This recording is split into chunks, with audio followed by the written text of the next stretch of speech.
Benjamin Netanyahu is an atheist. He doesn't believe in God. So he's saying... Did he say that? Yeah, he doesn't pray. Zionism wasn't founded by religion. I mean, this state wasn't founded by religious people. David Ben-Gurion was an atheist. Really? The foreign minister, Avigdor Lieberman, is an atheist. So, but they're claiming this state for Jews only on the basis of the Bible. So they're saying, I don't believe in God, but God gave me the land. All right, Young and Naive, we're on, I think we're still in Tel Aviv. Are we still in Tel Aviv? Well, we're in the Tel Aviv municipality, but we are in the city that Israelis know as Yafo, and English speakers call Jaffa, and Palestinians refer to as Yafa. Okay. And who are you? I'm Max Blumenthal. I'm the author of Goliath, Life and Loathing in Greater Israel, and I'm a senior writer for alternet.org. All right. I mean, it's pretty sunny here, so let's put on the glasses. Yeah, I have light eyes. I'm not made for this climate. So, you said you wrote a book. I wrote a book called Goliath, and it's about the state of Israeli society today, the mainstreaming of what used to be seen as really extremist attitudes towards Palestinians, and the crisis Israel faces as it just kind of festers in this political status quo with no end in sight. I mean, we're sure going to talk about that, but let's with what's going on right now in Israel. Well, in Israel, in Jewish Israeli society, we're seeing really intensified nationalism against the backdrop of the attack on the Gaza Strip. Tonight there's going to be huge right-wing marches in Jerusalem. There have been numerous hate crime attacks on Palestinians in Jerusalem, and you can expect a decent amount of violence tonight. Settlers from Hebron, very religious settlers, are coming into Jerusalem to march through the Old City, through the Arab areas. In Tel Aviv, my leftist friends who now identify as anti-fascist, that's what they identify as, have been routinely attacked at anti-war demonstrations. There are a few hundred of them, and most Israelis are very supportive of this war. They think it's a defensive war. Many I've spoken to are aware that a lot of civilians are being killed in the Gaza Strip, but they accept the official narrative. And so you're seeing the right wing, political right wing, get a lot of support, and you're hearing a lot of incitement against Palestinians and leftists from major figures in the government. It's a frightening time for my Palestinian friends in this city of Jaffa, who are citizens of Israel but feel really under siege, and my leftist friends, my leftist Jewish friends, who feel almost like there's no space left for them to participate in society. You mentioned an official narrative. What's that? The official narrative is that Israel is under siege from the Gaza Strip and from Hamas, that Hamas seeks to conquer Israel and turn it into an Islamic state, that it's tunneling under communities in the south, seeking to kidnap people and kill civilians, kill children, and that this war is necessary in order to finish off Hamas. And many Jewish Israelis have been convinced that they're actually freeing the Gaza Strip from Hamas. They don't see Hamas as sort of an indigenous resistance group the way that many Palestinians do. And that narrative is being kind of implanted in their minds through the media, which is very, like 100% supportive of the military. The newspapers are covered with the faces of fallen soldiers every day. You never see the Palestinian victims on them. All the violence against Palestinians is discussed in the passive voice, whereas violence against Israeli soldiers is, described as if they're being, attacked in their own beds when they're actually in the Gaza Strip fighting. I mean, some 60 Israeli soldiers have been killed and only 2 civilians. It's clear that Hamas is targeting soldiers, but this kind of narrative is really off limits. And those who question the official narrative find themselves under attack. Tel Aviv University warned students in a letter from the CEO of the university and the rector against posting on Facebook against the war. Why? I thought this is a democracy and freedom of speech and all that. Well, it is a democracy for Jewish Israelis. For Palestinian citizens of Israel, it's simply not. deprived of the same rights, and there are over 50 laws in place that discriminate against them.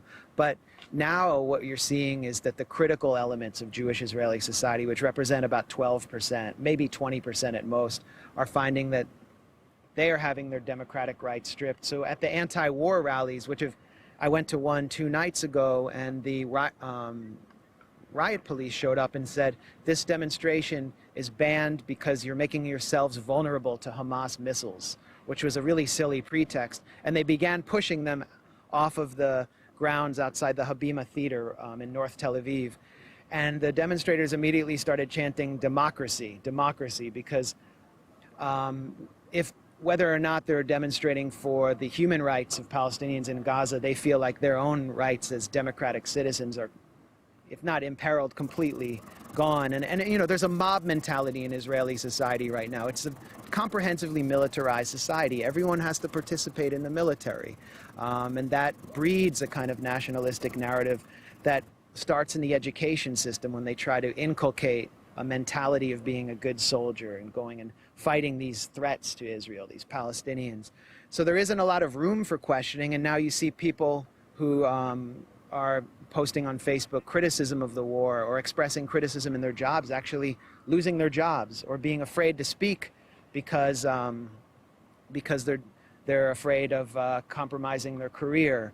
I spoke to Kobe Snitz, who is a veteran activist with a group called Anarchists Against the Wall, who go out into the West Bank and really put their bodies in the way of the soldiers enforcing the occupation. They protect Palestinians who are demonstrating nonviolently, and they bear witness in the military prisons. And he said that, you know, for the first time, I don't feel like I can show my face in public. I mean, he's a well-known figure. I don't feel like I can demonstrate because not only are right-wing mobs attacking us, but major figures at the highest levels of government are inciting against us and saying that this is okay.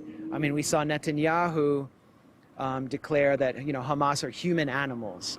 Using that kind of language is, to me, it's a level of incitement. But then we saw Moshe Feiglin, who is a deputy speaker of the Knesset. I mean, there are several deputy speakers, but he's one of them. He just issued a plan for concentration camps and genocide in the Gaza Strip, and he did so openly. Are you serious? With no consequence. And this is the kind of rhetoric we're hearing more and more. We've heard before this attack, Moshe Feiglin was calling for cutting off the electricity to the Gaza Strip and cutting off water. What's happened? The Israeli military bombed the only electricity plant in the Gaza Strip, and they attacked the water system, the sanitation system, and 90% of people in the Gaza Strip don't have a regular supply of water. So what Feiglin is saying isn't, these are not just abstract words, we're actually seeing it play out in the Gaza Strip. Ayelet Shaked, who is a rising star in the Jewish Home Party, which is the third most popular party, they're a senior partner in Netanyahu's governing coalition, called openly for a genocide of Palestinians in Gaza. She said that Palestinian mothers have to be killed to prevent them from giving birth to little snakes. The head of the Jewish Home Party, Naftali Bennett, who is the economics minister, said, I've killed a lot of Arabs and there's no problem with that. So this is the kind of incitement we're hearing at the top. And, you know, as we know from the history of Europe, you know, in the 1930s, genocide proceeds in stages, and it starts with incitement. And many people, my friends on the radical left here, and Palestinians are actually arguing that what's happening in Gaza is a kind of genocide. I mean, I'm hearing that rhetoric more and more from these, from radical elements and within Palestinian society. Couldn't you say Hamas wants to do the same and rage genocide on Israelis? There are documents, Hamas's charter, that express a kind of wish to remove Jews from historic Palestine. It's a charter. It's sort of like a non-binding document, but certainly we're going to hear that kind of speech. The thing is that they're not able to actually implement the words. They're not able to fulfill the words. They're not able to manifest any call for genocide that we might hear from them. Unlike the Israeli side? Which is frightening because, I mean, the Gaza Strip is occupied. It's besieged. Those people are powerless. Over 1,800 have been killed. Over 300 children have been killed in the past month. The majority of them are under the age of 12.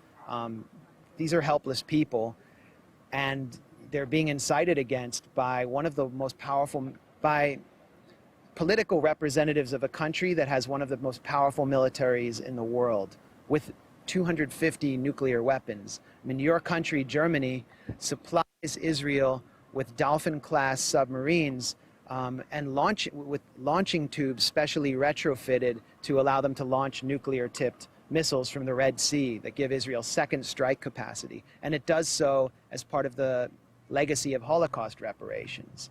So Israel has the power to carry out these really disturbing words. And beyond that, Netanyahu, who's a man of the right, he's a right-winger, is really occupying the center right now. I mean, he's being pushed from the right. These younger right-wing people who really don't know any limits, have no interest in any kind of peace process or two states. They are openly calling for a single apartheid state and finishing the game. And their political pressure is what is driving the violence. I mean, there are political factors too, in addition to the military strategy of Israel, which we can get into. Mm-hmm. But I just think when you look at genocide, there's always a component of incitement. And in all of the definitions of genocide, and in the legal conventions against genocide, this kind of incitement is punishable, and it's been punished in Rwanda. Radio Rwanda was punished for its incitement. So we have to be very aware of the kind of incitement we're hearing from the side that's capable of carrying out the slaughter without excusing what we're hearing from those who are experiencing what I would describe as a massacre. I mean, I make no excuses for it. Uh-huh. I mean, but maybe like in times of war, this culture, this rhetoric is maybe kind of normal. I mean, probably in every war, people who dissent and are like, we need to stop this war are fought against. You dehumanize the enemy in war. That's normal. I mean, my country did that against the Japanese, for example. Less against the Germans because you're white people, and we didn't really decide to hate the Germans until like 1941, until it was like officially sanctioned. But with the demonization of the Japanese, they were put in camps. They were put in concentration camps in California, and that is a legacy that I think the U.S. has never sufficiently answered for. However, there was a kind of reconciliation process. The war ended. This is not really a war that we're seeing here. Not? No, it's not a conflict. It's a conquest. Israel is a settler colonial country that has been unable to fully extinguish indigenous resistance to its settler colonial designs. And those people in the Gaza Strip, the reason that they're resisting and that some have taken up violence, the reason they're supporting Hamas at this stage, it has to do with the whole legacy of settler colonialism in this land. 80% of the people in the Gaza Strip are refugees. Many are from here where we're sitting right now. And if you look out on that beach right there, where those people are playing in the waves, right behind them is this green space. That's Manshia. That was one of the biggest Palestinian neighborhoods until 1948. 60,000 people were driven from there under artillery fire, literally driven into the sea, and they either took boats to the Gaza Strip or they took boats north to Lebanon. And so this community here in Jaffa of Palestinians, which is facing heavy discrimination, feels very connected to the Gaza Strip right now. They're losing family members there. This isn't, Israel and Gaza. They see it as Palestine too. So if you want to understand why the Gaza Strip is the way it is, why is it this gigantic ghetto? Why are people under siege? Why can't they leave? Why is it the second most densely populated area on Earth? Why can't they export goods? Why are they surrounded with electrical fences and watchtowers and drones? The fact is, it's because they're not Jews. This is a Jewish state. It needs to preserve its Jewish demographic majority, and it means that those people can't be allowed to return because they will upset the Jewish demographic majority. They have to be kept there as surplus humanity in a gigantic warehouse forever, and people aren't going to tolerate that. Jews didn't tolerate it in the Warsaw Ghetto. They're not going to tolerate it either. And they've turned to the one group that's pledged to resist, which is Hamas. People I know on the Gaza Strip don't support Hamas politically. They consider them repressive, just as my friends in the West Bank consider the Palestinian Authority repressive. But when they're resisting the country that's keeping them under siege, that's denying them basic rights, and right now massacring them, they see them as heroic, just as Jewish Israelis see their soldiers as heroic. So to understand what's happening in the Gaza Strip, you have to go all the way back to 1948 and see it as a continuous process. It keeps going on and on and on. What happened in 1948? In 1948, Israel was born as a Jewish state. Right where we're standing right now, people were forcibly driven out in a fairly calculated plan to establish a Jewish demographic majority. The fear was that not only would Palestinian Arabs, resist, but that if they were made citizens, they would vote in an Arab prime minister. So you couldn't have a Jewish and democratic state unless you had 70% Jews and 30% non-Jews, and that's the threshold they've tried to maintain ever since then. Is it right now like the same? Yeah, well, they're trying to maintain that through the construction of the separation wall, the denial of family unification. People who live in the West Bank who are Palestinian Authority residents who have no citizenship of any country are not allowed to marry Palestinian citizens from here through the citizenship and entry law. It's the only law like it in any industrialized country. However, I, as a Jew, can get Israeli citizenship tomorrow and marry a Jewish Israeli who lives anywhere. I mean, I could marry a settler from Hebron. It's not really my type, but I can do that. So you can see that this discrimination is based on demographics, manipulating demographics. And then the denial of citizenship to Palestinians is maintained through occupation, perpetual occupation, just keeping them away, keeping them ghettoized. As long as they can't vote, there will always be a Jewish prime minister and an all-Jewish government and a few token Arabs in the Knesset. And that's what the legacy is right here in Jaffa. This was known as the Bride of the Sea. This was the center of Palestinian culture and Palestinian society up until 1948. There were 12 active newspapers here. There were first-class hospitals. This right here, this is the old port. It's been turned into kind of an artist market and kind of a tourist center. And there's a sign in the middle that says that Jaffa was liberated in 1948, which I think many Palestinians would consider ironic. This was ethnically cleansed in 1948. People were just forced out at gunpoint. And the Haganah, the main Israeli fighting force, shelled the market and shelled Manshia right down there and drove people into the sea under shelling. The 10,000 houses down there were bulldozed soon after, and the rest of the homes were put into the control of a state holding company. So there are Palestinians who still live here, but if they lived here before 1948, it means that technically 40% of their home is owned by the state of Israel, and that they have to apply for a permit to renovate it. And none of them can get permits for some reason, so they keep getting evicted. There are 500 standing eviction orders in Jaffa right now, and they all apply to Palestinians. And what you see, I mean, if I could take you around the neighborhood, is that when they're evicted, I mean, these are beautiful homes. This is a beautiful place. They become renovated. Ilan Pivko is a famous Israeli architect, renovated one down the street here, and it's sold for like $2 million to someone, a wealthy Jewish Israeli from the tech industry. A lot of diplomats are moving down here. It's being heavily gentrified. And the Palestinians at the same time, they're not allowed to expand naturally, can't afford to live anywhere here. So let's say you're a young couple, young Palestinian couple, and you have kids.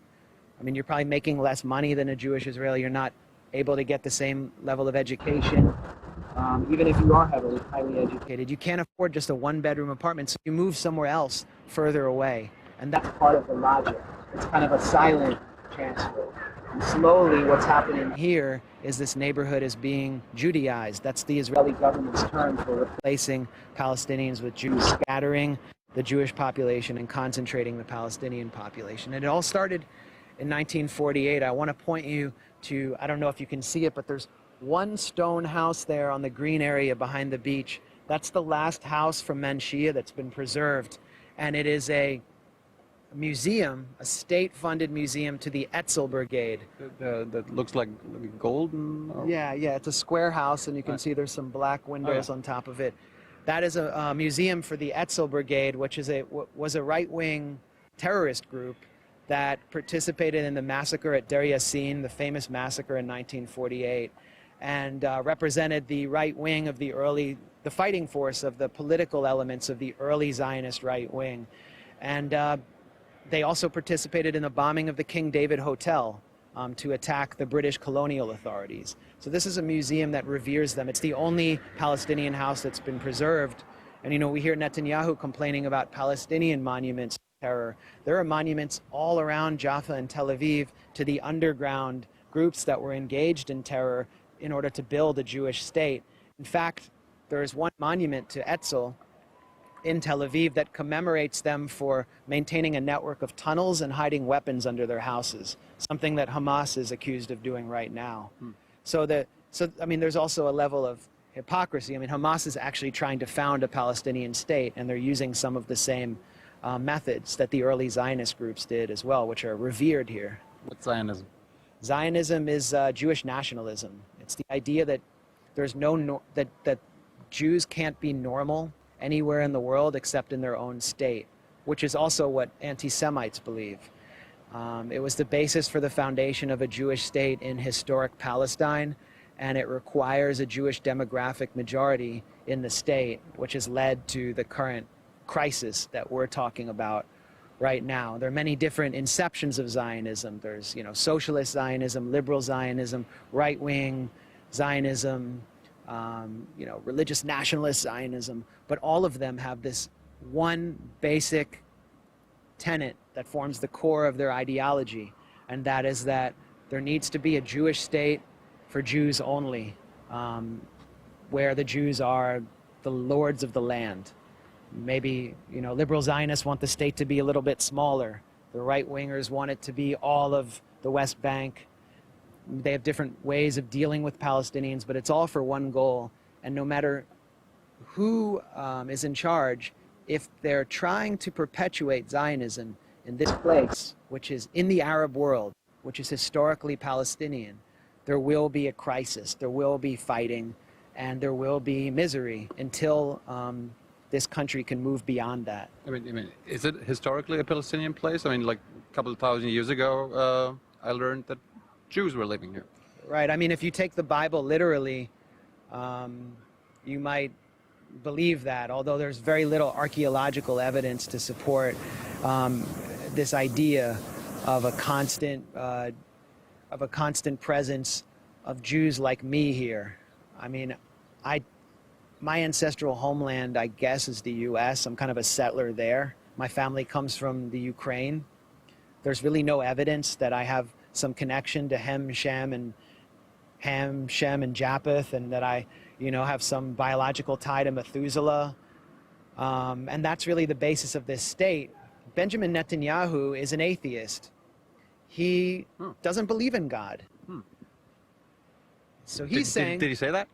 Yeah, he doesn't pray. Zionism wasn't founded by religion. I mean, this state wasn't founded by religious people. David Ben-Gurion was an atheist. Really? The foreign minister, Avigdor Lieberman, is an atheist. So, but they're claiming this state for Jews only on the basis of the Bible. So they're saying, I don't believe in God, but God gave me the land. It's hard for me to accept that kind of logic. I mean, is Zionism always bad? Is it like maybe not understandable, even a good idea? Well, there was always critics from within Zionism early on, like Ahad Ha'am, who warned that if Jews embraced political Zionism, the kind of Zionism of Theodor Herzl, which required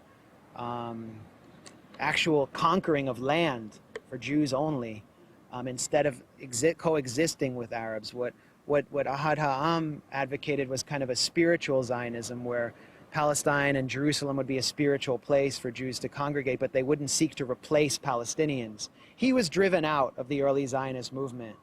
Judah Magnus, the founder of Hebrew University, a famous reform rabbi from the U.S., one of the founders of the Joint Jewish Distribution Agency, which supported Jewish refugees coming from Europe to here.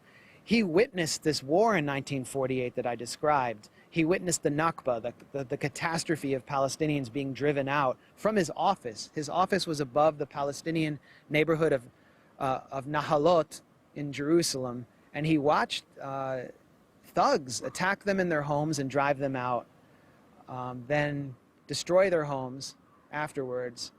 And he had his staff killed in an attack by the Arab armies. And so he went to Harry Truman, the president of the U.S. at the time, and began lobbying for sanctions. He said, in his words, we have to stop the Jewish war machine. It's out of control and it will lead to a human catastrophe if this Jewish state is founded. I mean, his words are nothing short of prophetic. He died soon after the refugee relief agency he founded refused to provide relief to Palestinians who were driven out. And he protested, died. There are no streets named after him in this country. His legacy has been totally ignored, and everything he warned about was right. So what I'm saying is that there was a possibility for coexistence between Jews and Arabs in this place. And in the Middle East, there have always been Jews who have always been part of the Arab world, and their history's been forgotten. And we have to get to a point where that can happen again. In order to do that, we have to get beyond Zionism. It's been almost 70 years, and what we're witnessing now with the Gaza Strip is sort of the ultimate failure of this messianic 19th century style anachronistic and settler colonial movement.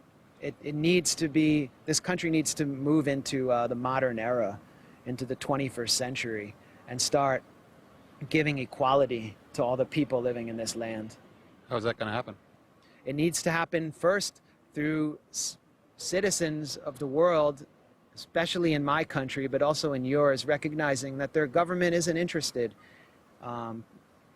in Palestinian human rights and in equality as much as it is interested in very narrow political concerns, the kind of benefits it can receive from supporting Israel, weapons sales, and that they should take action.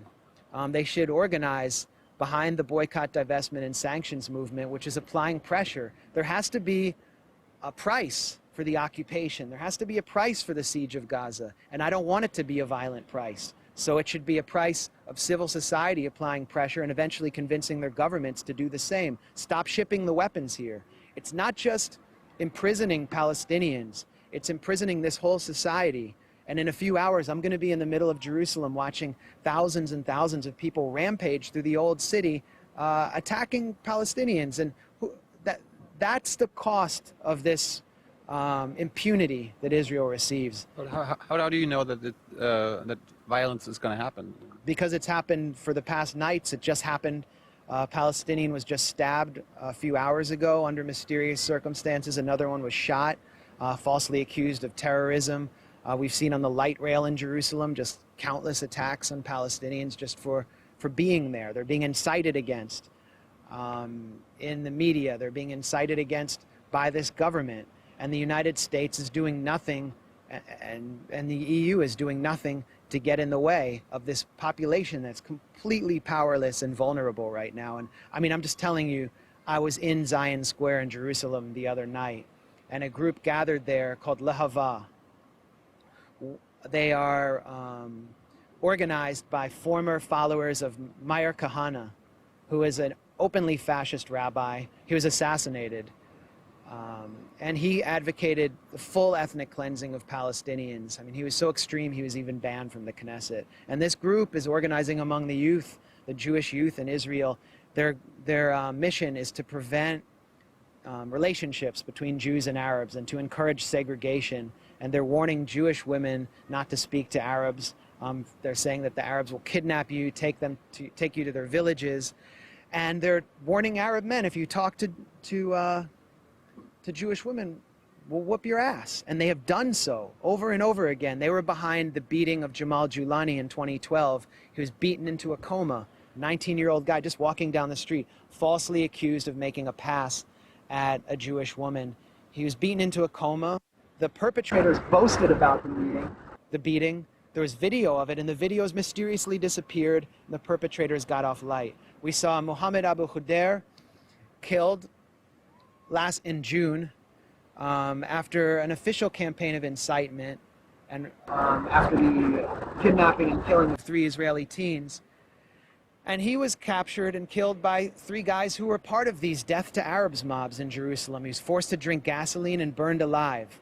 And we're seeing his entire family getting arrested by Israeli police for some reason. I don't understand. Many of them are in jail right now. But the situation in Jerusalem is unbearable, and it's very safe to predict that there will be more violence tonight and the coming nights, and that this will go on until somebody intervenes. This society has no capacity for stopping itself at this point. It's overrun by militarism. It's overrun by racism. It's a total tragedy. And it's up to us, those of us on the outside world who care about what happens here, especially about the people who are the most vulnerable, the Palestinians, but also Israeli Jews who've been caught in this impossible situation, to intervene. And I only see one way of doing that, which is through the BDS movement. What's the BDS movement again? It stands for Boycott, Divestment, and Sanction. And it's a Palestinian call for the boycott of Israeli companies and goods, especially that are produced in occupied territories. Most of the targets in the United States are companies like SodaStream. It's a company that bubbles water. It makes your water fizzy. Okay, Scarlett Johansson is... Right. I know her. Yeah, you know her? Have you interviewed her? Not yet. Oh, well, you should. I heard she has some interesting things to say, but... She's like a public persona for SodaStream. She's a celebrity representative of SodaStream, and it's produced in an illegal settlement and in a factory, and the people who make it are Palestinians who live under occupation, who really, I can take these off now, who can't get jobs anywhere else. And so it's a target of the boycott movement, and it's a way of just putting pressure on the Israeli government to know that the occupation isn't okay and that it's going to have to pull back. It's giving them a choice. Either you continue the status quo of apartheid, of violence, violence with impunity, unrestricted violence against occupied people, and you pay this price where you're boycotted, you don't get your concerts. We're urging celebrities not to perform here in Tel Aviv. Tel Aviv is the new Sun City until the occupation ends, until apartheid ends. And you have the choice between that or equality. And I think there should be rewards for pulling back. The BDS movement is a Palestinian call. It's Palestinian civil society movements who felt helpless under the Palestinian Authority, which is unable to enforce any of the International Court of Justice rulings against the occupation. And they said, help us. We're calling on the outside world to help us get out from under this occupation. You're our only hope. It was issued in 2005, and it's been building really rapidly since the attack on Gaza in 2008, 2009, called Operation Cast Lead. And we're going to see it intensify after this attack because, I mean, you look at the mobilization around the world. And in Washington, D.C., we just had 20,000 people marching. In Chicago, 10,000. I mean, we've never seen that in the U.S. These are people who are frustrated watching their government supply more weapons as helpless people. Children are being slaughtered before their eyes, and they want to do something. I mean, it's one thing to go out and protest. It's one thing to go out and beat your chest and wring your hands. But here's a real tactic that is bearing some results that everyone can participate in. So, you know, I've made the decision to support it and to promote it because I find the current situation unbearable. But I mean, you mentioned worldwide protests. There are also a lot of anti-Semitic protests. These are awful. It is awful. And I haven't, you know, been able to, I'm a journalist, so I like to see things up close and firsthand, you know, and I've seen the protests in the U.S. I don't see anti-Semitism present there. I do see it present in Europe. In Germany, have you seen it? Yeah, in Berlin. I've seen some video from Berlin that was very disturbing. And what I see people doing is conflating Jews with Zionists or conflating Jews with Israelis. In other words, blaming all Jews for the crimes of Israel, which is anti-Semitism. The problem is that Zionism is using Jews as human shields. They're speaking in the name of all Jews and claiming that this war that they're carrying out is being conducted in the name of all Jews and world Judaism. And more than that, they, in a sick way, the Israeli government is embracing this anti-Semitism that we see in Europe to try to promote immigration. They're saying to the French, they're saying to German Jews, they're saying to Jews everywhere, you have no place in your society, come here. And that's the same thing we're hearing from anti-Semites.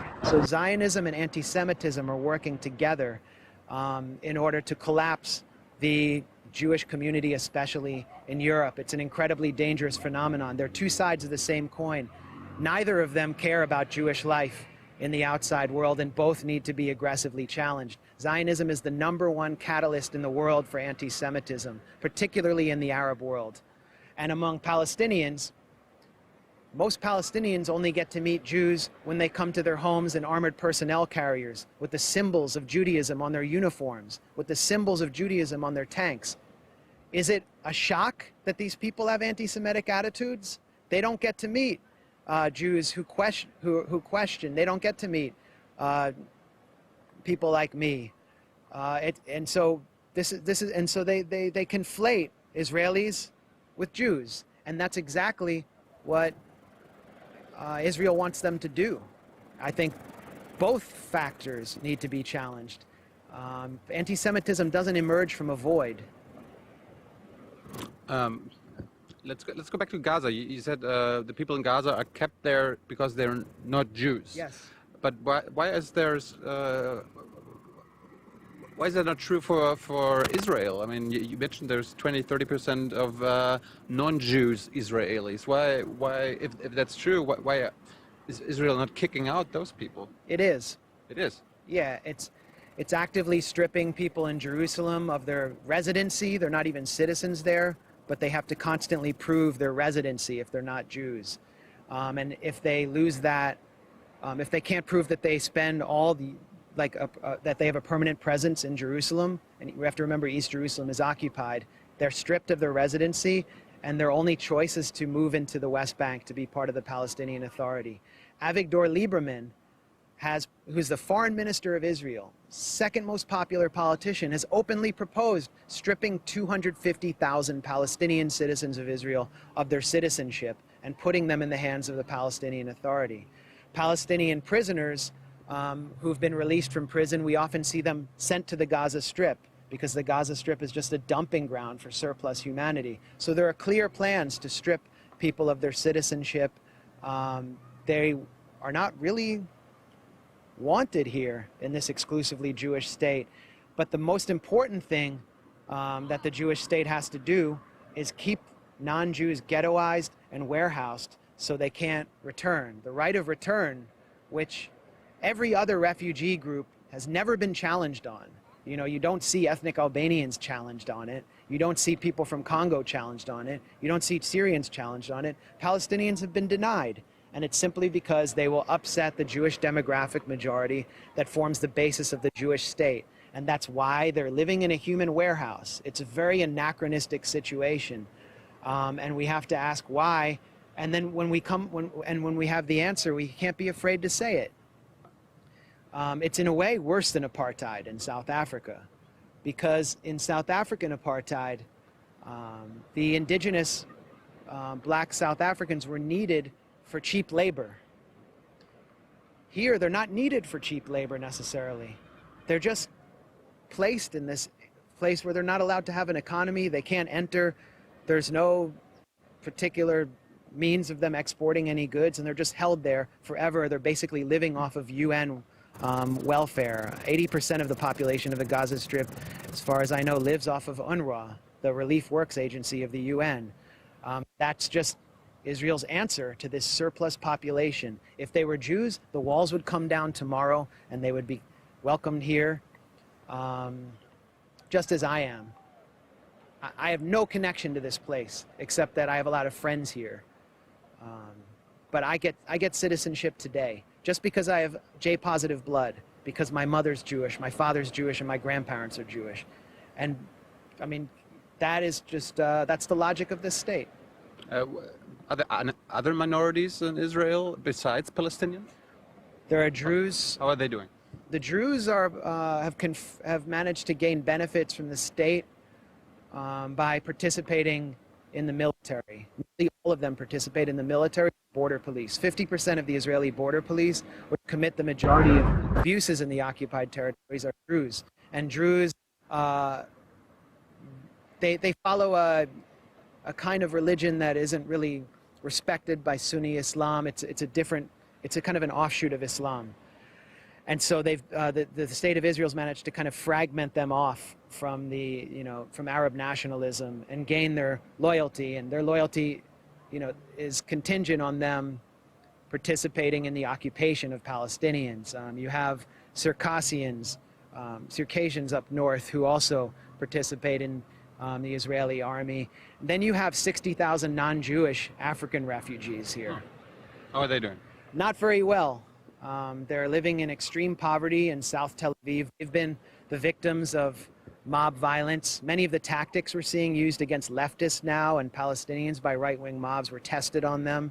They've come from Sudan and Eritrea, fleeing genocide and repression to here, and they've been denied work permits. Many of them sleep in the open because they're not allowed to work and they live off donated food. And the state has built an internment camp for them in the desert called Holot, and there's another one called Saharonim.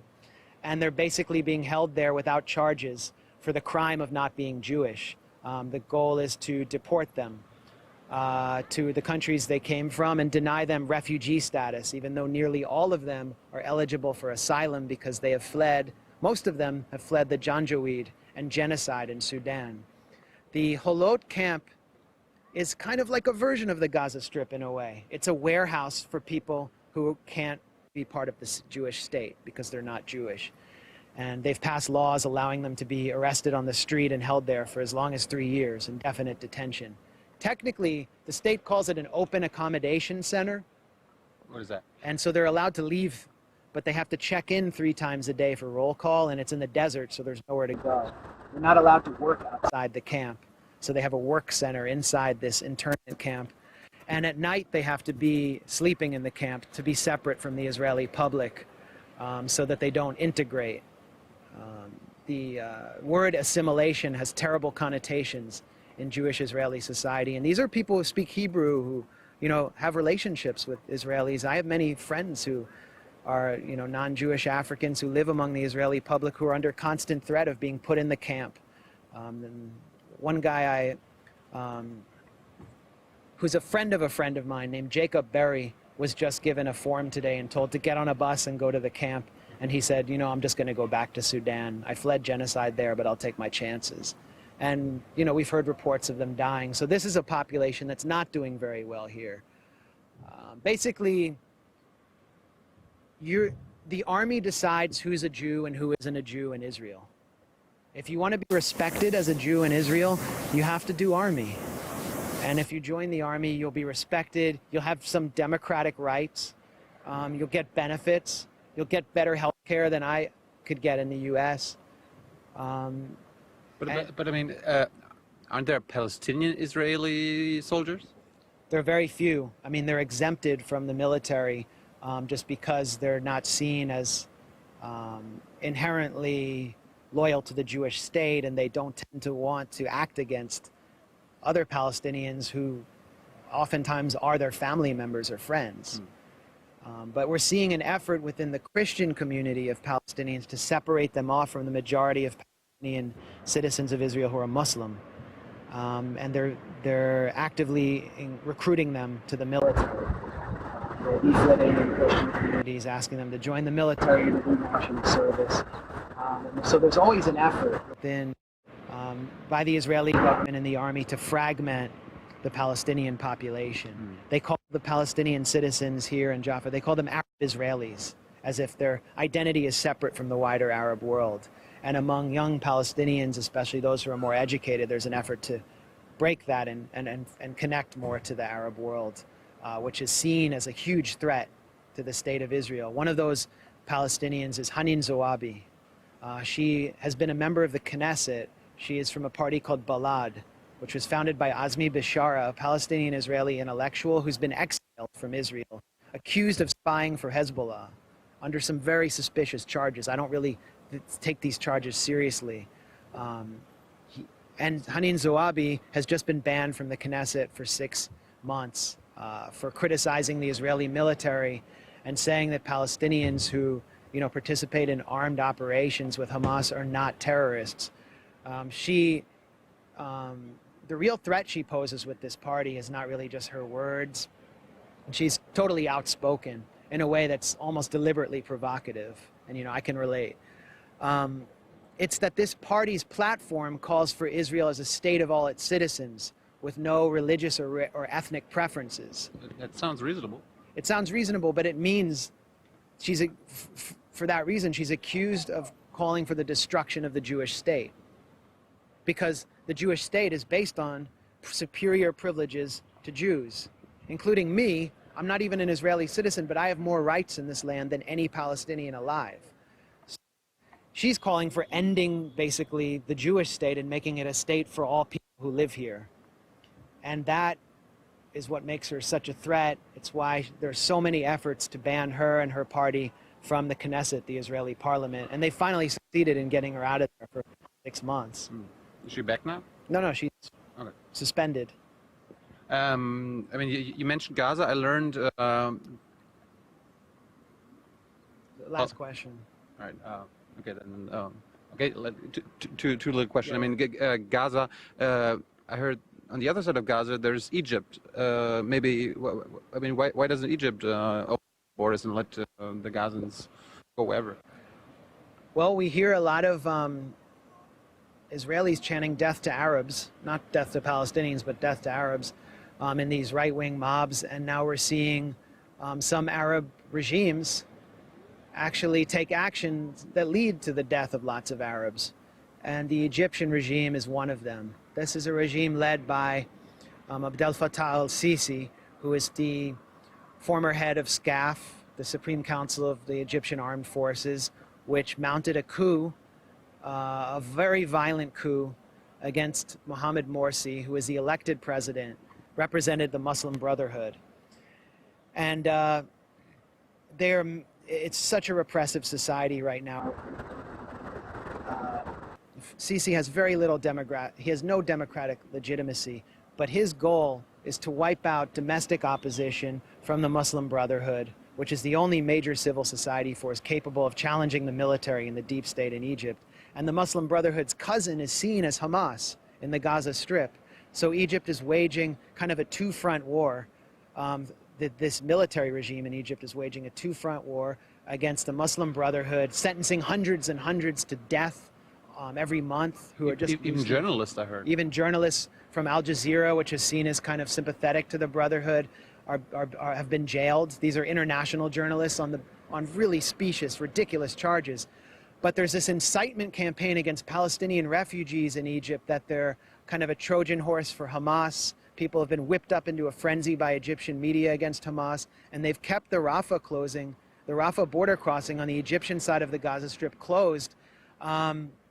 And I'm hearing horrible stories about people trying to escape from the slaughter in Gaza, being trapped in between this no man's land of Egypt and the Gaza Strip, with the Egyptians refusing to allow them in. They're responsible for thousands of deaths. There's a group, by the way, of radical left-wing Israelis called Jews Against Genocide, which has been doing protests around the country. And they're lighting pyres of dolls, children's dolls, that represent the slaughtered children of Gaza. They just lit a pyre in front of the Egyptian embassy. So this government is as much responsible as the Israeli government for the situation that the people of the Gaza Strip are in. And then you have Saudi Arabia, which is helping to destabilize the Middle East to gain its own political advantage. They've done absolutely nothing. Many of the Arab regimes are completely silent and have left the Palestinians to fend for themselves. I mean, just consider that. Just consider being in the Gaza Strip and having the United States, the world's lone superpower, the most powerful army in history, Israel and Egypt, which both receive a total of like $5 to $6 billion a year in military aid from the U.S., which directly surrounds you on all sides, waging this full-fledged war against you. Just what is that like?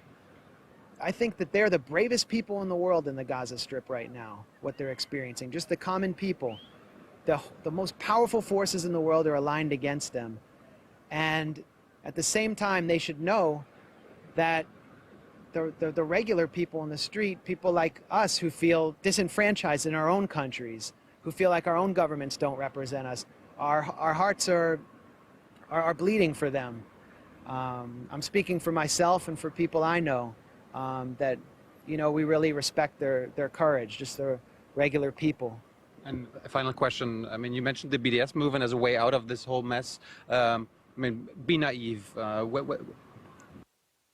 BDS movement will take a long time, I guess. When is it all going to be over? When is there going to be peace or like a final solution? Well, I don't know if I like that word, final solution. Excuse me. That term. But I really don't know if there will be peace. I don't know if BDS will lead to this panacea and Jews and Palestinians will run down the streets singing Kumbaya and Hava Nagila and, you know, whatever. I'm not a prophet. All I know is that the current situation is a nightmare. It's intolerable. I can't stand for it, and something has to be done. So even if it's a lost cause, it's a noble cause. It's the one tactic that we have available to us, and I think it's worth a try. Anything is better right now than the status quo, and so it's worth expanding our horizons. Because for Palestinians, I mean, you have to really consider the words of Mahmoud Darwish, the Palestinian national poet. Where should the birds fly after the last sky? And that's the question. What happens when the horizon ends for Palestinians? The goal of BDS, I think, right now in the near term is just to expand that horizon. Thank you very much, Max. Thanks. Bye-bye.